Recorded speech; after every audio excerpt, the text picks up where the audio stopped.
Hello भाइयों बहनों, नमस्कार। मैं इरफान। मैं आज आपके साथ हूँ भी और नहीं भी।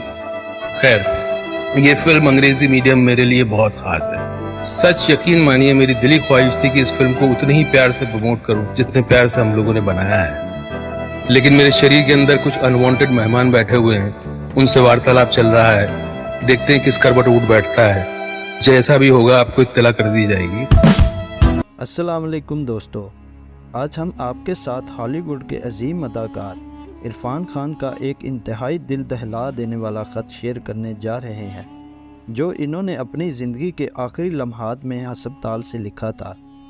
ये ख़त ना सिर्फ इनकी गहरी सोचो फ़िक्र की अक्कासी करता है, बल्कि इनकी ज़िंदगी के आखिरी लम्हात की कैफियत और तजुर्बात को भी हमारे सामने लाता है। तो आइए जानते हैं इरफान खान के अल्फाज में इनकी आखिरी यादें और एहसासात। इरफान खान अपने ख़त में लिखता है कि ये तो मेरा खेल नहीं था भाई, मैं तो एक फुल स्पीड वाली बुलेट ट्रेन में सवार था।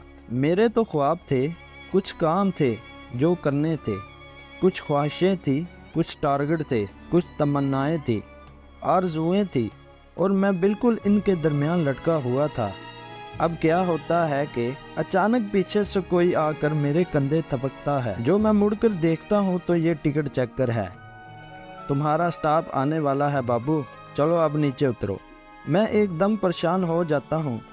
नहीं नहीं भाई मियाँ, मेरी मंजिल अभी दूर है यार। और फिर टिकट चेकर मुझे समझाने वाले अंदाज में कहता है, ना यही है स्टॉप तो बस यही है। हो जाता है, कभी कभी ऐसा भी हो जाता है। तो दोस्तों, ये था इरफान खान का आखिरी ख़त, जिसमें इन्होंने अपनी ज़िंदगी के आखिरी लम्हात का अहवाल बयान किया है। तो दोस्तों, उम्मीद है आपको ये हमारी वीडियो ज़रूर पसंद आई होगी।